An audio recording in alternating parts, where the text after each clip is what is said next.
전기 자동차.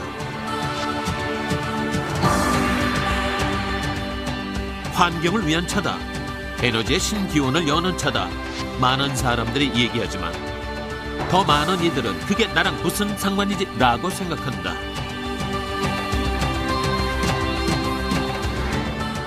하지만 조금 전 당신에게 길을 물어본 사람이, 혹은 이제 당신의 옆에서 버스를 기다리던 사람이 전기 자동차로 새로운 인생을 준비하고 있을지도 모른다. 전기 자동차로 새로운 비상을 꿈꾸는 사람들, 그들은 우리 가까이에 있다.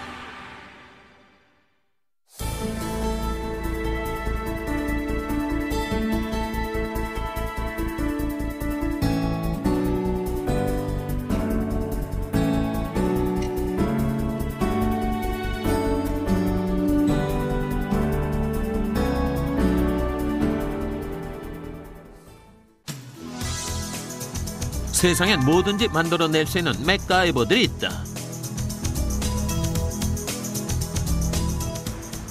석유 대신 소금과 물로 가는 오토바이를 발명했다는 할아버지. 네, 나트륨이自動的に中に落ちるようになってます。で、落ちますと水素ガスが出ますね。で、それがこのチューブの中に溜まるようになってます。で、ある程度溜まったらそれ以上作る必要ないから自動で止まりますね。で、その間にこう走るんです。で、なくなってきたらまたこれが自動的に働いて水素が溜まる。その連続を繰り返して走るわけですね。 어째 겉모습은 조금 불안해 보이는 발명품인데 과연 소금과 물만으로 오토바이가 달릴 수 있을까?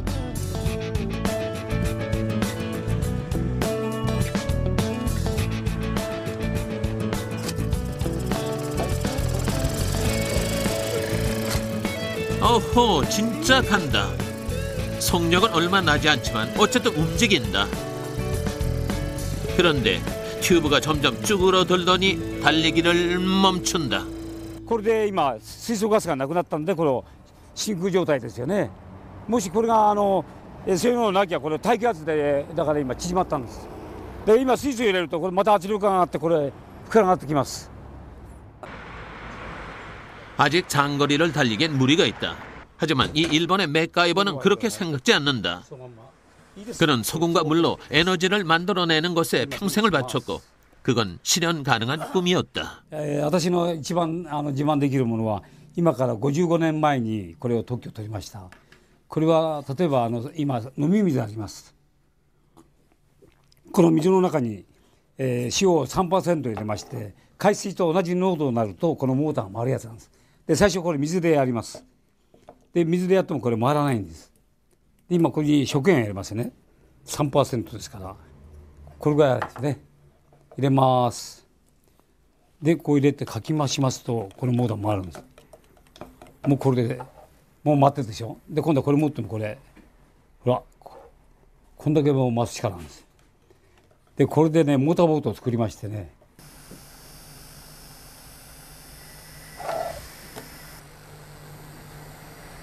でこれはねこういうふうにほら出ると止まっちゃう。塩水でも回ってます。だからやっぱ同じもんですよこれも。방금 본 모터로 만들었던 당시의 발명품이다. 그땐 겨우 물놀이 정도만 가능했던 수준이었다. 소금과 물로 얻어지는 에너지의 출력을 높이는 방법을 찾는데 할아버지는 반평생을 보냈고 오토바이를 움직이는 수준까지 왔다. 그때의 가능성을 믿고 왔기에 가능한 일이었다. これを当時特許世界中出しまして、それを買いに来た時の記録の手紙ですけど、これはアメリカ合衆国だけで為替レート360円の時代ですよね. 기술은 처음엔 우습거나 그냥 재밌어 보이기만 한다. 하지만 기술이 어느 단계에 도달하면 세상을 일순간에 바꿔버린다. 그 순간이 바로 내일일 수도 있다.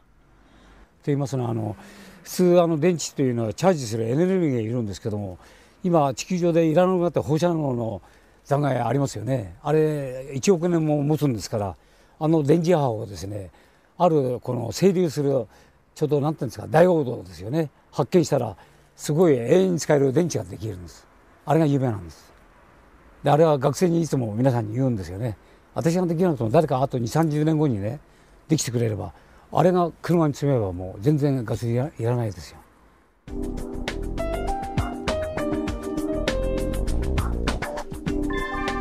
해가 지지 않는 자동차 왕국.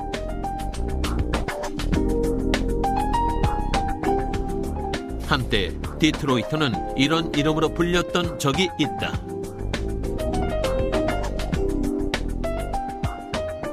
세계 자동차업계 최초로 디트로이트에서는 대량 생산 방식으로 저렴한 자동차를 만들어내 미국 경제를 견인했다. 당시 자동차 회사의 근로자들은 평균보다 2배나 되는 임금을 받았다.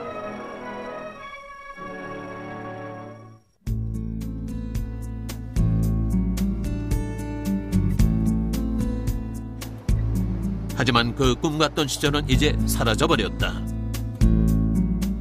공장 노동자들도 부자가 될 수 있었던 꿈과 기회의 도시 디트로이트. 지금은 사람들에게 버려진 도시가 됐다. So to speak, has long-reaching effects because people lost jobs and therefore they can't pay their notes on their houses, so they have to leave. 친환경차 핵심은 그 화석 연료를 쓰는 엔진을 친환경적인 전지라든지 모터, 수소로 바꾸는 이런 게 사실 핵심인데요.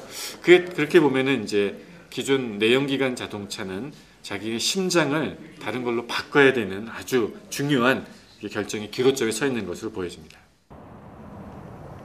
파산 위기를 맞고 백기통행했던 GM. 근로자들의 임금을 과감히 줄이고 구조조정을 통해 많은 사람들을 내보냈다. 한때 세계 최고의 자동차 기업이었던 GM. 왜 이런 벼랑 끝에 서게 된 것일까? 그 답은 자동차의 심장, 엔진에 있다. 화석 연료를 먹고 강력한 힘을 토해냈던 자동차 엔진. 100년이 넘는 세월을 지나해 왔지만 날로 치솟는 유가는 엔진을 멸종의 위기로까지 몰고 갔다. The internal combustion engine has been wonderful. As gas prices have remained cheap, particularly in the United States, it's served us well with mobility. However, we're beginning to see prices change up and down. They're very irregular. It's hard to gauge where they're going to go. So we've got to get the vehicle out of the energy equation. So by offering options such as electrified vehicles, we're able to have greater prediction of what it's going to take to propel us with mobility. 석유를 먹고 사는 기계 자동차. GM은 살아남기 위해 석유가 아닌 전기를 먹는 또 다른 자동차를 만들어야 했다. 그리고 그것은 100년을 넘게 쌓아온 노하우를 버리고 모든 것을 처음부터 다시 시작한다는 것을 의미한다.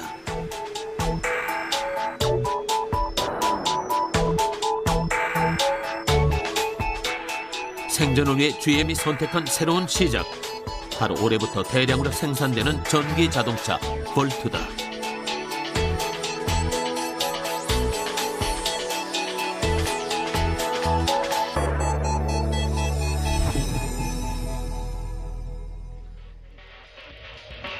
볼트는 64km까지 전기 배터리 동력을 이용해 달리다가 배터리가 방전되면 가솔린 엔진이 발전기 역할을 해 주행한다. 엔진을 완전히 버린 것은 아니다. 그래서 진짜 전기차가 아니라는 비판을 받기도 했다.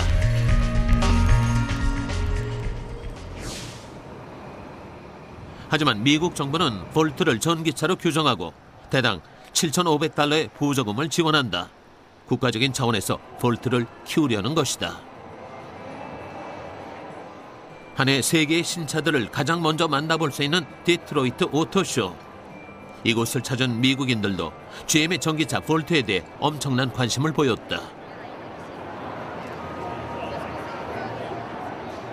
작년 9월에 예약을 받았는데 무려 10,000대가 계약 판매됐다. 정부 지원금으로 4천만 원 정도면 차를 살 수 있기 때문이다.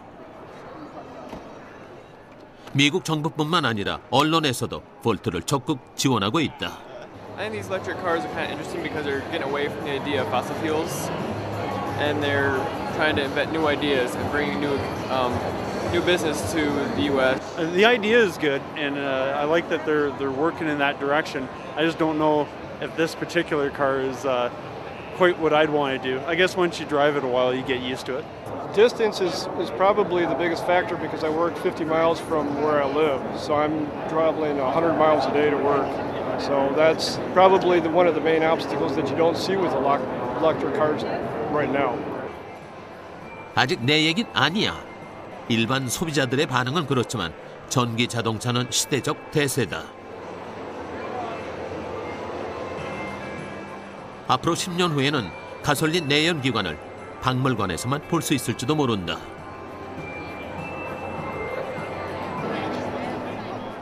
벤츠에서도 2013년에는 전기 자동차를 양산할 계획이다. 또 스포츠카로 유명한 자동차 기업 포르쉐에서도 전기로 달리는 스포츠카를 양산할 준비를 하고 있다. 중간 단계인 하이브리드 차는 올여름 한국에서도 만나볼 수 있다. 석유와 전기를 동시에 쓰는 하이브리드 차에 전력 투구해왔던 도요타 역시 작전을 바꿨다. 기존 도요타의 하이브리드 차들은 주유를 해야만 달릴 수 있었는데 이번에 내놓은 차는 전기 충전만으로 달릴 수 있다. 정확하게 따지자면 순수 전기 자동차는 아니지만 도요타 입장에서는 하이브리드보다는 전기차에 가까운 차다. In addition, we have one other thing, which is the RAV4 EV. That's going to be all electric, but it's a joint partnership with Tesla. So we'll use Tesla's powertrain and their lithium-ion batteries that'll be housed in a RAV4. So we're excited about that as well. 자동차 업계의 강자 도요타와 손을 잡은 테슬라라는 회사. 낯선 이름의 이 회사는 전기로만 달리는 스포츠카를 생산해내고 있다. 정말 배기구가 없다. 굴지의 자동차 기업들이 아직까지 생산하고 있지 못한 전기 스포츠카를 만들어내고 있는 이 기업. 테슬라라는 신생 기업에 도요타는 550억 원이 넘는 막대한 돈을 투자했다.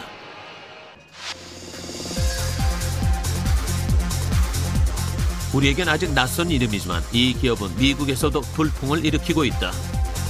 1956년 포드 자동차가 나스닥에 상장한 이래 어떤 자동차 기업도 오르지 못했던 나스닥 상장을 이 회사는 2010년에 해냈다. 그리고 작년에는 일본에도 본격적으로 진출했다. 1억 원이 넘는 테슬라의 전기 자동차는 미국, 일본 등지에서만 지금까지 1,500대가 팔렸다.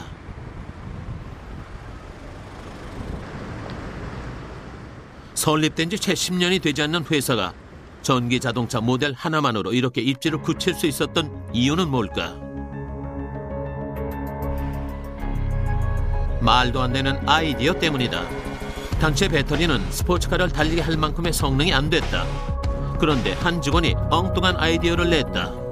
휴대전화 배터리를 써보자는 거였다. 자동차에 휴대전화 부품을 조립하자는 황당한 아이디어가 지금의 테슬라를 만들었다. パソコンに使う、電池と同じ形状のものを使ってそれを電気自動車向けに開発したものを6831本使っています。それを組み合わせて下のように一旦ブロックにして大きなバッテリーパックにします。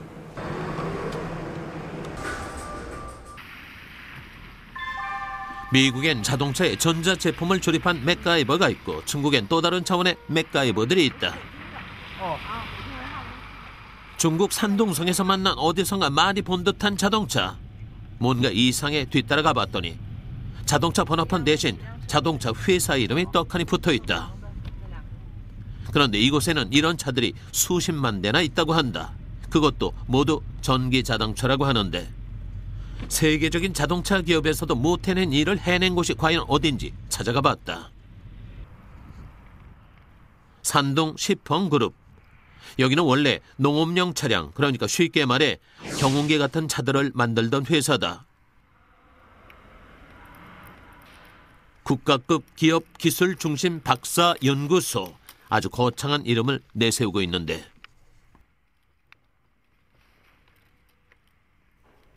조금 전 길 위에서 만난 번호판 없던 차량들이 보인다.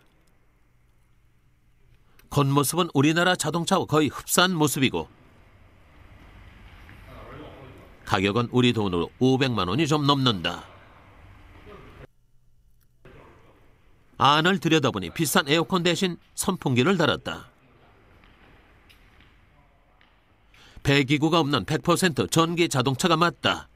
현행법상 운행할 수 없는 차인데도 정부에서는 관람차 명목으로 정식 허가를 내주었다. 단돈 500만 원의 신차. 그것도 전기 자동차를 만드는 나라 중국. 산둥성 시골 마을들은 이 전기 자동차로 많은 돈을 벌었다. 지금 찾아간 마을에도 20여 개 전기 자동차 공장이 있다고 한다. 허름한 건물 안 뭔가 잔뜩 쌓여 있다.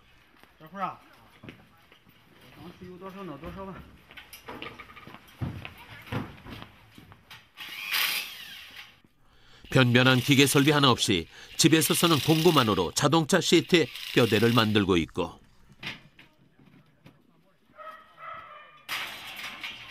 아주머니 2명이 그걸 완성품으로 만들어내고 있다. 작년만 해도 수요가 엄청나서 수십 명이 일했다고 한다.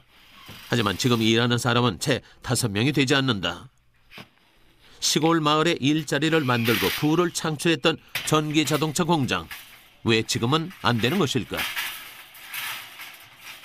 原来和这后来你也知道，多少做电子咱们来到后来说了个散都散了，好几张不是一张都撤了，不行不挣钱，他好出毛病，他好出毛病。我说你今年哈，你这4个电瓶的，今天你春天做的电瓶哈，你应该到了秋后一上冬，一天一冷，它跑出粒数来。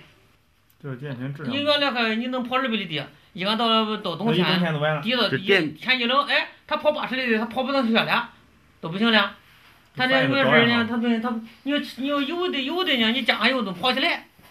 他现在他这个他都是头怕一冷都完了。 그렇다. 전기 자동차 핵심은 배터리다. 그래서 몇 년 전부터 세상은 자동차용 2차 전지 기업들을 주목해왔다. 그리고 나아가 전기 자동차용 배터리는 2008년 최고의 빅딜을 만들어냈다.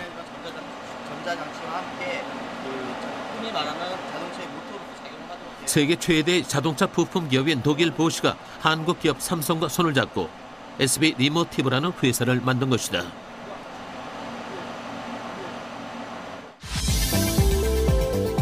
SB 리모티브는 배터리 기업으론 후발주자로 출발했지만 BMW가 2012년에 양산할 전기 자동차와 같은 해 크라이슬러가 양산할 전기 자동차에 납품을 하기로 했다.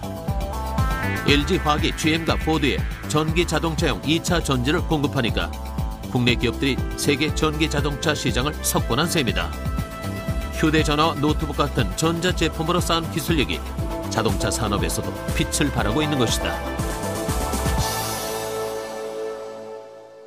단순하게 기업 경제에만 이득을 주는 것이 아니라 전 세계적인 그런 흐름입니다. 그 다음에 더 나아가서는 그 전 지구적인 그런 주요 관심사고, 저희가 중심이 된 그런 배터리 시스템뿐만 아니라 전방으로는 그 소재부터 또 후방으로는 저 자동차 완성품까지 정말 저희가 국가적으로 집중해야 될 그런 과제가 아닌가 그렇게 생각합니다. 세계 시장에서 맹활약하고 있는 전기차용 배터리가 어떻게 만들어지고 있는지 살펴보러 갔다.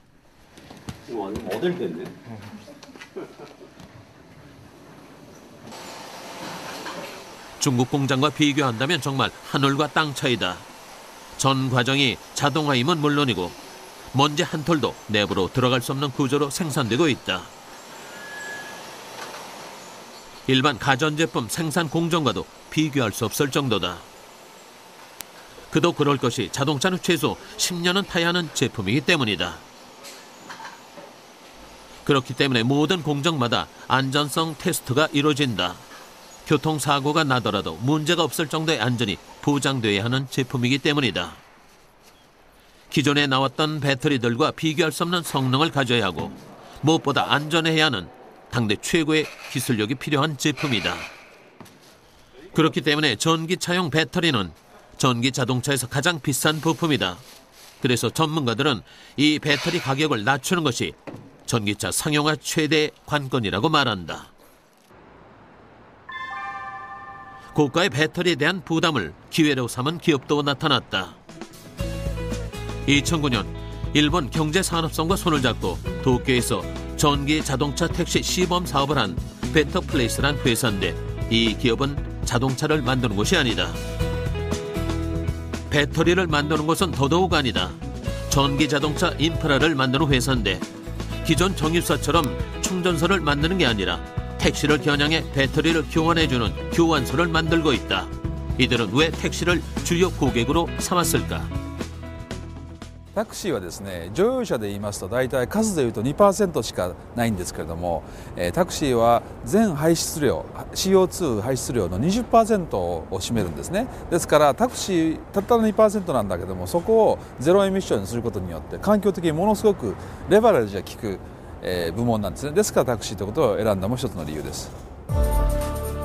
하루 종일 수많은 손님을 태워야 하는 택시.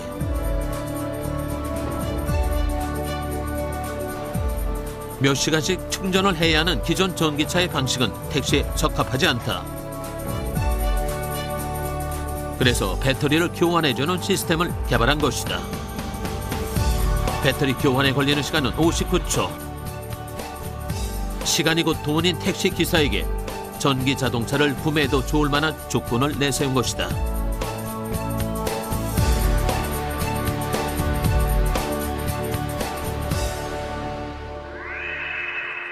출퇴근 때만 쓰이는 일반 자가용과 달리 하루 종일 주행하는 택시, 그리고 이 택시에만 주목한 베터플레이스.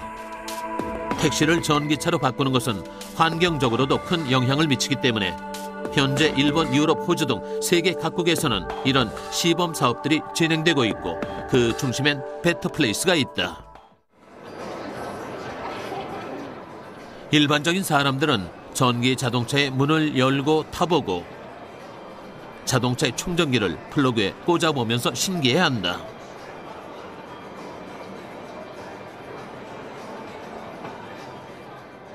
그런데 우리는 좀 특이한 사람을 만났다. 자동차를 타보지 않고 충전기만 떨어져라 요모조모 살펴본다. 이 사람은 카이스트의 서인수 박사다.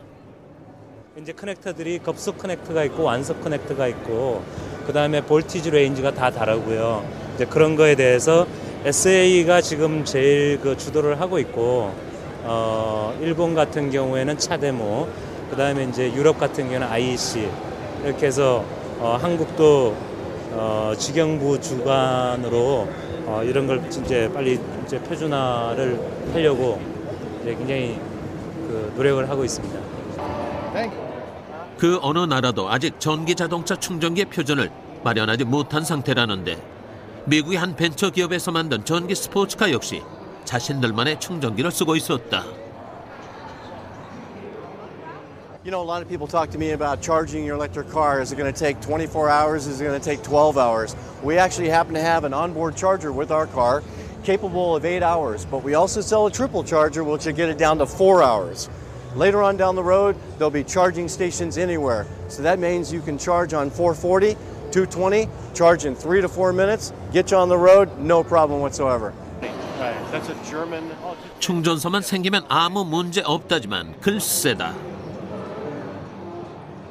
충전기를 꽂는 커넥터, 그리고 그것을 전원에 연결하는 플러그가 문제다. 이것을 그대로 한국에서 쓸 수는 없다.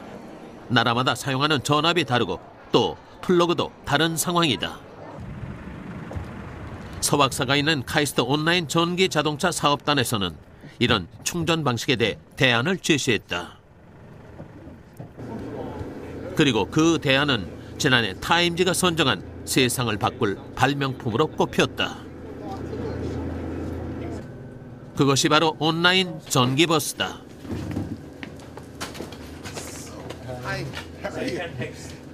Take chair. In the electric vehicle, you know. 오프라인, 온라인, 인터넷 얘기할 때나 쓰이는 이 말이 전기 자동차에 붙은 이유는 카이스트에서 개발한 이 기술에 선이 필요하기 때문이다. 자동차와 플러그를 연결하는 충전기의 선이 아니라 도로에 전기선을 설치해 무선으로 충전을 한다는 것.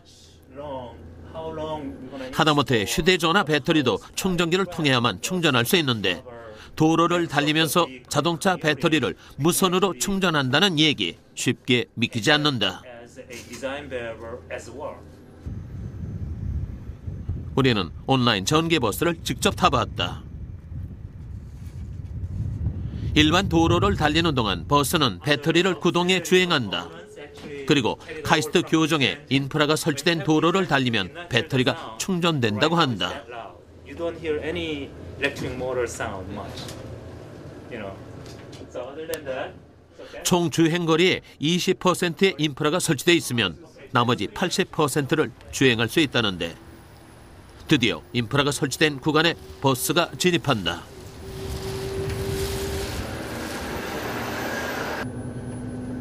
도로에 붉은색으로 표시된 부분이 충전 인프라가 깔린 곳인데 이곳을 달리자 모니터에는 주행 중 급전이라는 표시가 뜬다.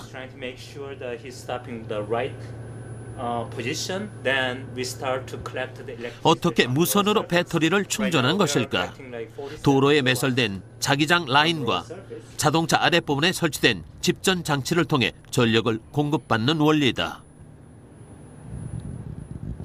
With this battery, the energy is drawn from the cable that lies underneath the road. It recharges the battery as you go, so you never have to charge your battery. You just use the vehicle. It's really convenient, efficient, and a much more practical vehicle than current designs. 놀라운 기술이지만 한 가지 걱정이 된다. 무선 충전을 가능하게 하는 자기장이 인체에 해를 미치는 것은 아닐까 하는 염려다. 지금 5개가 있는데요. 그러니까 하나당 20kW씩 올라오는 거거든요. 그렇기 때문에 총 100kW가 올라옵니다요. 실질적으로. 그래서 저희가 100kW 풀로 받게 되면 좀 문제가 좀 생기고 이런 부분이 생기니까 어느 정도 리밋을 걸어주고요. 그래서 이제 적당한 양만 올라오게 지금 현재 이 픽업을 만들어놨는데요. 인체에 해가 가지 않을 정도의 수준으로 만들기 위해 출력에 제한을 걸어뒀다는 얘기다. 현재 안전성 테스트에 합격한 상태다. 온라인 전기 자동차는 전기차용 배터리에도 영향을 미친다. 주행을 하면서 충전이 되기 때문에 배터리 용량이 클 필요가 없다. 그래서 기존 전기 자동차 배터리 용량의 5분의 1 수준으로 배터리를 축소시켰다. 이 자리가 이제 엔진이 들어갔던 게 그렇죠. 엔진이 들어가는 게 이제 몇 가지 전장품과 이제 배터리로 해서 모든 게 이제 시스템이 끝나는 거니까요. 어떻게 보면 간단한 구조죠. 어떻게 보면. 주행하면서 충전이 가능한 꿈의 기술. 하지만 아직 해결해야 할 과제들이 몇 가지 남아있다. 저희가 전기를 공급하는 여러 설비들이 자동차하고 바로 통신을 해야 되고 또 전력 수급량을 적절히 조절을 해야 되고 또 그 전력에 대한 그 시간대별 그 가격을 달리해야 되는 그런 그 효율적인 운영이 필요하게 되겠습니다. 그래서 스마트 그리드와 그 전기 자동차는 평행하게 기술 개발이 되어야 될 것이고 또 그와 함께 그 사회적인 그 인프라가 동시에 연구 개발되어야 될 것이라고 생각을 합니다. 영화에서나 볼 수 있었던 꿈의 기술들. 미국 데이토나에서도 그 꿈은 현실로 다가와 있었다.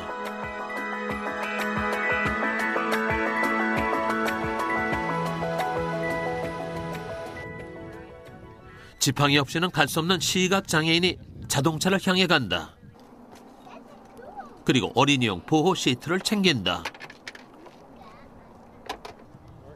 부인 역시 시각장애인인데 아이들까지 태우고 누가 운전을 한다는 것일까? 앞이 안 보이는 아빠가 운전대를 잡는다고 한다. Yeah. You never thought about giving your family a ride, huh? That's right. That's absolutely right. First time ever. I think the driving's easier than the car seats. 믿기지 않는 얘기를 하고 아이들을 모두 태운 시각장애인. 본격적으로 운전대를 잡을 준비를 한다. 설상가상 보이지 않는 눈에 안대까지 쓰는데 이 모습을 사람들은 웃으면서 보고 있다. 그리고 그중에 한국인으로 보이는 사람도 있다. 출발하는 자동차. 너무 위험해 보이는 광경이지만 정작 운전대를 잡은 시각장애인의 모습은 너무나 안정돼 보인다. 심지어 앞에서 운전하고 있는 차에서는 시각장애인이 타고 있는 차 앞에 장애물을 떨어뜨린다. 일반인이라도 운전이 미숙하면 장애물을 칠 수도 있는 상황. 하지만 시각장애인이 운전하는 차는 아무런 문제 없이 장애물을 통과하고 한 바퀴를 무사히 완주한다. Be riding with his daddy for the first time. And he loved going through the puddle, yes. And, it's just incredible. The National Federation of the Blind has been working on the Blind Driver Challenge for such a long time. And it's fantastic to really get in the car and experience it for real. 앞이 안 보이는 사람도 운전할 수 있는 꿈의 차를 개발한 사람은 바로 이 남자, 데니송 교수다. So this is a Ford Hybrid Escape vehicle. The reason why I chose a hybrid vehicle is because it has a nice big battery, so electric car is good. So over here you see two laser rangefinders. So these are LiDAR sensors. A laser comes out, shoots out, and scans around the environment. If there's an obstacle, the laser bounces back and it receives a signal. So if it knows the time of travel, how much time it takes for bouncing, going back and bouncing back, then you can estimate the distance to the obstacle. So with this, you can detect the obstacles. So these are the laser rangefinders. 자동차에 설치된 레이저 센서들이 인간의 눈을 대신해 앞에 펼쳐진 상황을 실시간으로 감지한다는 것이다.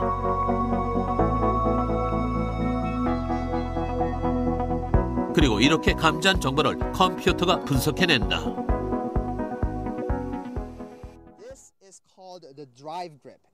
컴퓨터가 분석해낸 상황은 진동 장치가 달린 장갑과 운전석에 장착된 시트로 전달된다. 그래서 브레이크를 얼마나 밟아야 하는지, 운전대를 얼마나 돌려야 하는지 운전자에게 알려준다. The car doesn't make decisions for the human being. What we're trying to do is give freedom and independence to the blind. So the main higher level decision is made by a person. So it's a human and a robotic technology, humans and a machine, the interface, that's a really key thing. So the non-visual driving interfaces is the key technology that we developed for this.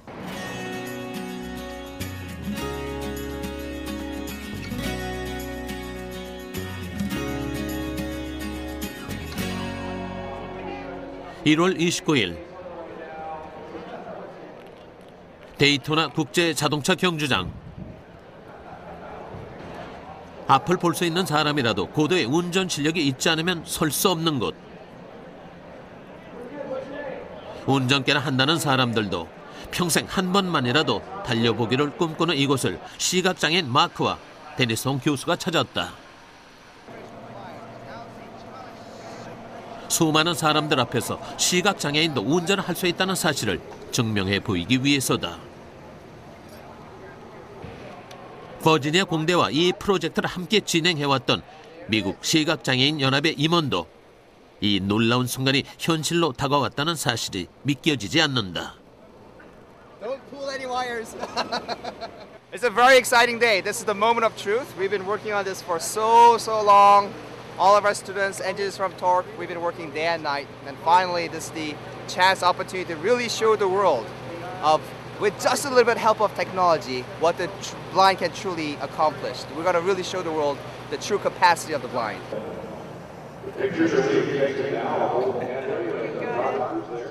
데이토나 국제 자동차 경주장은 이 순간 즐거운 축제 분위기다. 도전하는 시각장애인도 카메라로 이 도전을 담는 사람들도 안전을 담당하는 안전요원들도 구경을 온 사람들도 모두 즐겁다. 하지만 정작 마크는 담담한 표정이다. 드디어 시각장애인 마크가 자동차 경주 트랙을 출발한다. 그리고 전방의 차량에선 역시 장애물을 떨어뜨린다. 마크는 아무 일도 없는 것처럼 마치 10년 전부터 운전을 해온 사람처럼 침착하게 장애물을 피하고 코너를 돈다. 속력은 낮지만 차는 안정적으로 총 2.4km의 트랙을 무사히 완주했다.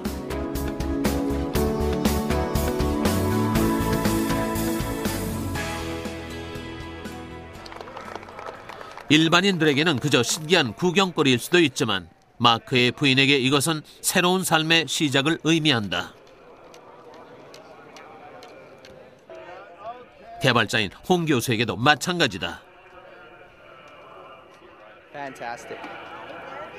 Went well, huh? This is fantastic.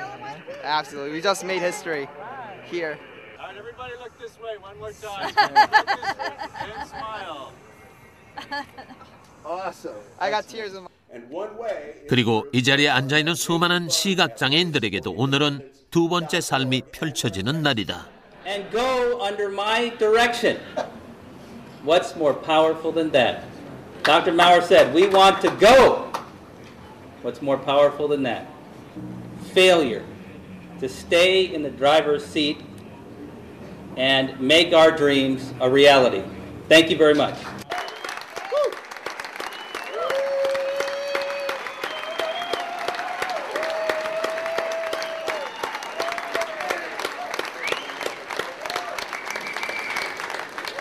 In my opinion, really developing technology is to really help the society, help the people who are in need. That's what we're doing. That's the really reason why we're doing this. It's all about happiness. It's about quality of life, and that's what I think. The technology will be developed before society is going to be accepting of it, and but you have to take a first step, and this was the first step today. It was pretty exciting. Yeah. 지금껏 본 기술들이 나랑은 별 상관없어라고 생각한다면 이곳을 주목하자. 사람들이 타고 있는 것은 그냥 자전거가 아니라 전기 자전거다.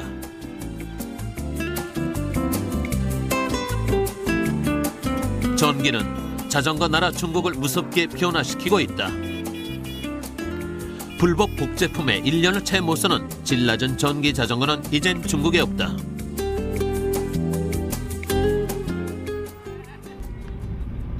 랴오청시 도심에는 이미 전기 자전거 상권이 형성돼 있다. 무려 4구역이 전기 자전거 판매 상들로 밀집돼 있을 정도다.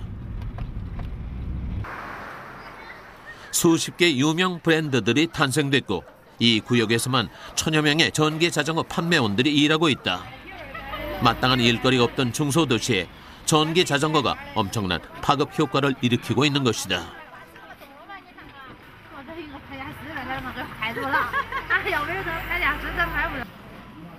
그중 손님이 가장 많기로 유명한 한 판매점.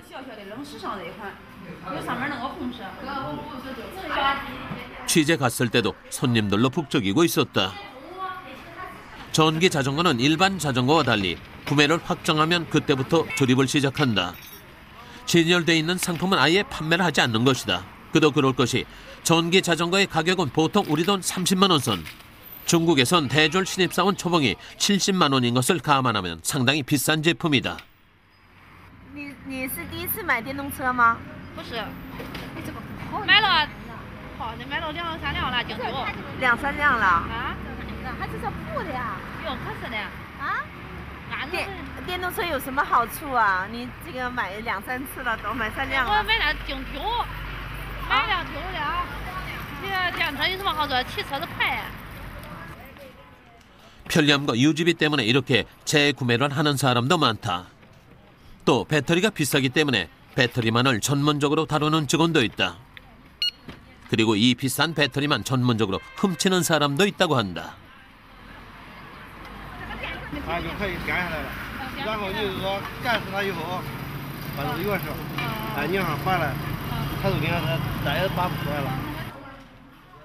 두 대만 팔아도 대졸 신입사원의 한 달 월급 정도인 귀하신 몸 전기 자전거. 과연 판매상들의 수익은 어느 정도일까? 今年可能这疗程我们是做了不到3万辆，就是这疗程呢，我们是下面辐射了4个县，1个疗程室，总量大约是不到3万辆吧，2万多辆。2万多辆，那金额大概有？ 金额大概有多少？这个得算一下，估计也就是一辆车大概1700、1800那样的。那是500万吗？5000万吗？哦，大约吧，也是。这我还真的没算过。哎呀，等会儿我还没唱好呢。 사는 사람도 파는 사람도 기분 좋아지는 전기 자전거. 전기 자전거는 이들뿐만 아니라 훨씬 더 많은 사람들을 행복하게 만들고 있다. 이곳은 전기 자전거만 전문적으로 수리하는 수리점이다. 수리점 옆 가로세엔 조그만 충전기를 하나 매달아놨다. 전기 자동차처럼 충전기 표준은 아직 안 정해졌다.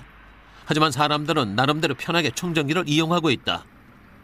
우리 돈 170원이면 이틀을 탈 수 있다. 忘了充啊？忘了充电，我有几次出门。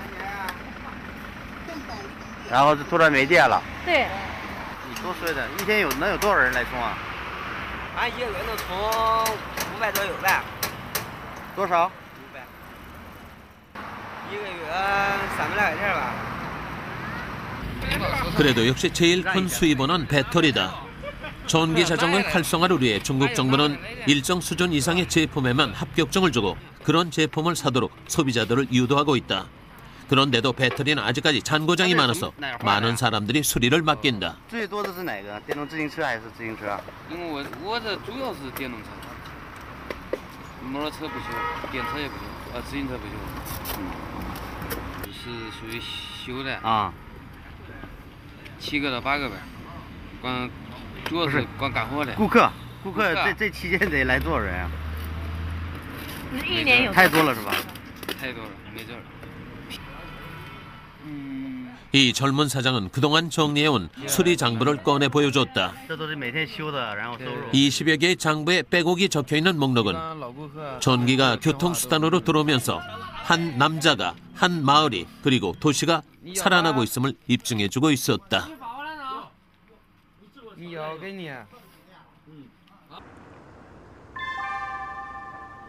올해 유난히도 추웠던 날씨와 하루가 다르게 치솟는 유가 때문에 출항조차 할 수 없었던 어민들. 그리고 모든 물가는 다 올라가는데 뭐 이 지금 뭐 기름 또 뭐 자재 엄청나게 많이 또 인건비 그런데다가 기름값은 비싸고 지금 안 맞죠, 안 맞기는. 추위야 내년에는 좀 덜할 수도 있다. 하지만 또 다른 걱정거리가 어민들을 한숨 짓게 만든다. 바로 환경에 대한 규제다. 석유를 동력으로 해야 하는 배. 이 석유 때문에 발생되는 이산화탄소 규제는 점점 심해질 수밖에 없다. 육상용 엔진을 중고기관을 그 선박에 거치할 경우가 있습니다. 그런데 500마력 이상 된 기계를 거치할 때는 그 이산화탄소 검사를 맡아야 돼요. 그래서 그 검사는 이제 오염 때문에 환경 오염 때문에 그 검사를 필요해야만이 선박 배에 올릴 수가 있어요. 그런 어민들에게 새로운 희망이 생겼다. 치솟는 유가와 점점 심해지는 환경 규제를 모두 극복할 수 있는 전기 어선이다. 지난 5월에 처음 1톤짜리 소형 어선이 개발됐는데 어민들이 직접 모니터링을 하고 있다. 전기 어선의 상용화만이 어민들의 유일한 탈출구이기 때문이다. 여기 있는 그 선액이라는 엔진들이 전부 다 일제 아니면 외제, 뭐 100% 외제 여기 있다 있는 것이. 이것이 1,000만 원에서 보통 2,000만 원 하는데 우리가 평균 써보면은 5년에서 한 7년 정도 되면은 전부 다 갈아줘야 된다든지 수리가 들어가야 된다는 한데 어민들이 아무리 열심히 일해봐야 5, 6년 동안 모아갖고 1,000만 원, 2,000만 원 저축해갖고 그 엔진 바꾸고 기름값 하고 나면은 남는 게 없어요. 고생만 남지. 비싼 석유 에너지 대신 저렴한 전기를 쓰고 해외에 로열티를 지불할 필요 없는 국산 기술로 개발된 전기어선. 어떤 점들이 다른지 직접 전기어선을 타봤다. 기존 어선과 달리 놀랄 만큼 조용했다. 그 나이 든 어민들이 대부분 다 기가 가는 기가 뭐 가는 기. 근데 이건 상당히 조용하네. 아주 조용하다. 우리나라에는 이런 1톤짜리 소형 어선이 2만여 척이나 된다. 이것들이 모두 전기 어선으로 바뀌게 될 경우 대한민국의 바다가 얼마나 깨끗해질지는 따져보지 않아도 알 수 있다. 그간 정부에서는 수십 년 동안 농어민의 영농, 영업 비용 부담을 줄이기 위해 한 해 2조 원 규모의 비용을 면세유로 지출해왔다. 정상적인 속도로는 얼마나 갈 수 있을까? 2007년도에 석유가 급등하게 올랐던 때가 있습니다. 그때 면세류를 받고 있는 우리 어민들이 이 유가에 대한 굉장히 큰 타격을 받아서 이 전기에 대한 대체 에너지에 대한 것을 이제 개발을 할 필요성이 있겠다라는 시급성의 연구를 생각을 했고, 석유 에너지를 전기 에너지로 대체하는 것은 어민들의 환경 그리고 정부를 위해서도 반드시 필요한 일이다. 일본 어촌계에서도 관심을 보이고 있는 이 사업은 이번 달에는 3톤짜리 어선이 시험 운행될 계획이다. 성능은 어느 정도나 될까? 예, 여기 배터리는 2V짜리를 36개를 조합을 해서 72V에 최대 속도가 20km 정도. CO2 감량이 우리가 국제 사회에다가 얘기할 수 있는 부분이 하나고, 또 WTO에서는 면세율을 주지 말라고 그러고 있습니다. 그렇지만 외교적인 차원에서 현재까지 이렇게 주고 있습니다. 그래서 그런 부분도 저희들이 대처할 수 있는, 기술적으로 대처할 수 있는 분야가 되겠습니다. 우리 중소기업들도 전기로 새로운 부상을 꿈꾸고 있다. 이곳은 자동차 공조기를 만드는 기업인데 지식경제부가 국가 경쟁력을 향상시키는 기술로 선정하는 신기술 인정을 받았다. 일반 자동차용 히터가 아닌 전기 자동차용 히터를 세계 최초로 개발했기 때문이다. 전기 자동차는 석유 대신 전기가 흐르는 차. 그래서 안전을 위해 기존의 냉각수를 가열하던 방식이 아닌 공기를 직접 가열하는 방식의 히터를 개발한 것이다. 저희가 차량에 달려서 이상이 없어야 되니까요. 최소한 저희 목표는 차가 폐차할 때까지 이상이 없어야 됩니다. 그래서 그런 목표로 진행을 하는데요. 보통 지금 보시는 제품 같은 경우는 저희가 한 100만 회 정도를 저희가 온오프 테스트를 해서 이상이 없는 거를 일단 검증을 합니다. 원래 자동차용 히터는 독일 기업이 세계 최고란 명성을 얻고 있던 분야다. 그런데 이번에 독자적으로 개발한 기술 덕분에 이곳은 경쟁 기업을 제쳤다. 현재 테슬라, 크라이슬러 같은 전기 자동차 선두 기업에 자동차 히터를 납품하기로 한 상태다. 전기 자동차 시장이 본격적으로 활성화되는 2013년이면 매출도 비약적으로 상승할 것이다. 전기 자동차의 특성상 총 100만 회 이상의 까다로운 테스트를 거치기 때문에 단가 자체도 굉장히 높다. 일반 자동차 히터는 10,000원 남짓한 가격. 하지만 전기차용 히터는 수십만 원을 호가한다. 세계에 제1위를 하지 않으면 정말 살기가 힘듭니다.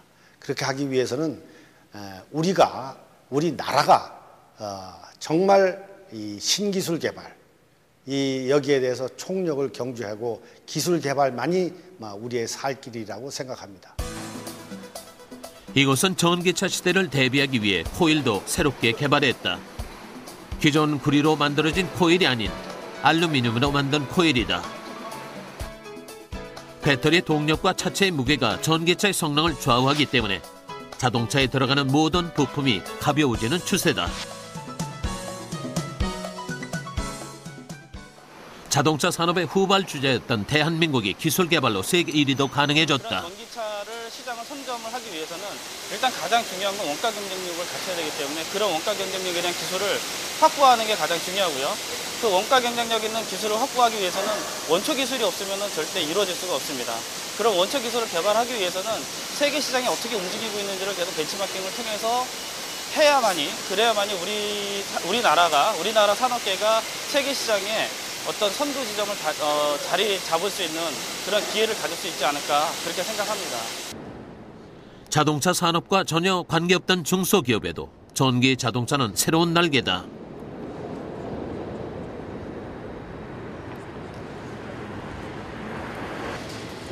가전제품용 인버터란 제품을 생산하고 있는 한 중소기업.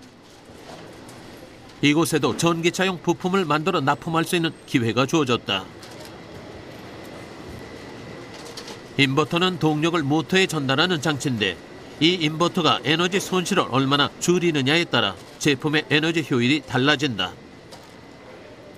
전기 자동차에서도 성능을 좌우하는 주요 부품인 것이다.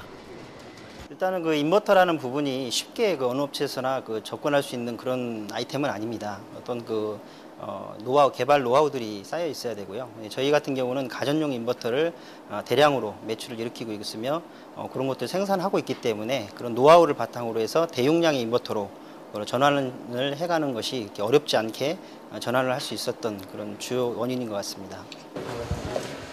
원래 국내에는 전기 자동차용 인버터를 생산할 수 있는 기업이 전무했다.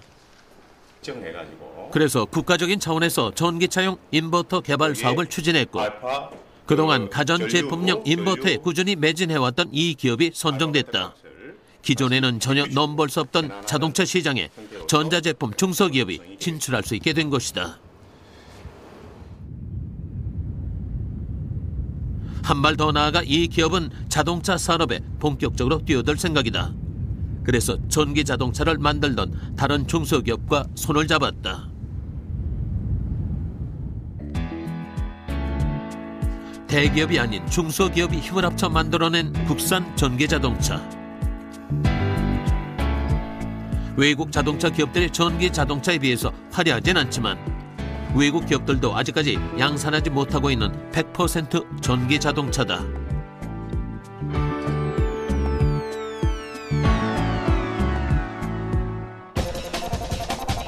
우리 중소기업의 우수한 기술력도 담겨져 있다. 바퀴 자체 모터를 달아 바퀴가 엔진과 브레이크의 기능을 동시에 한다. 인휠 모터라는 신기술이다. 기계가 아닌 전자제품으로 접근했기에 가능한 기술이다. 지금 생산하는 차는 자동차라는 개념보다는 어떻게 보면은 타고 다니는 가전제품 정도의 수준이 되지 않을까. 나중에 가서는 정말로 유저들이 나는 이런 차를 만들고 싶다 하면 그게 무슨 어떤 그 시스템에서 이렇게 부품을 조립해서 그 조립식 PC를 만드는 것 같은 자기만의 특화된 목적에 맞는 차량을 타고 다니는 시대가 되지 않을까 그렇게 생각을 합니다. 그게 또 현실적으로 또 가능하다고 저는 생각을 하거든요. 가전제품 기업과의 합병으로 전기차를 만들던 작은 기업도 바다를 건너게 됐다. 합병된 이 기업은 원래 특수목적 차량을 개발하던 기업이었다.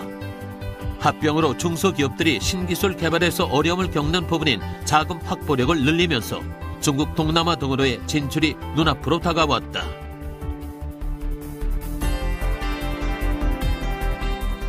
수십 년이 걸려도 진입하기 힘들다는 자동차 산업의 장벽이 전기 자동차로 허물어지고 이들에게 새로운 내일을 보여주고 있는 것이다. 기존에 우리가 갖고 있던 그 자동차 산업에 대한 사고방식, 어떤 경영 방식 또는 정책 방식 같은 것들을 그대로 가져가서는 아마 친환경차 시대에는 맞지 않을 가능성이 상당히 높습니다. 그에 따라서 기존에 통용되던 사고방식을 좀 과감히 버리고 새로운 시대에 맞는 새로운 사업 모델, 새로운 사고방식을 가질 필요가 있다고 보겠습니다. 전 세계가 전기 자동차에 주목하고 있는 지금 아직도 전기 자동차가 먼 미래의 일이라고 생각한다면 우리는 뒤처질 수밖에 없다. 물론 아직까지 우리나라에서는 전기 자동차를 타고 다닐 수 없다. 하지만 세계 각국에서는 지금 전기 자동차를 만들어내고 있고 그 황금 시장을 선점하기 위해 엄청난 비용을 투자하고 있다. 이유는 간단하다. 1년 뒤처지는 것이 엄청난 차이를 만들기 때문이다. TV 산업에 있어서 지난 한 수십 년 동안 불안감 TV에서 일본 업체가 글로벌 리더였지 않습니까? 그런데 한국 기업들이 굉장히 평판 TV에 투자를 많이 함으로써 지금 이제 1, 2등을 다 한국 기업들이 하고 있거든요. 그러한 일이 충분히 발생될 수 있는 것이겠죠. 전기, 전자, 반도체. 60년 전만 해도 먹을 것이 없어 해외에서 원조를 받아야 했던 한국이 지금의 성공을 이룰 수 있었던 이유다.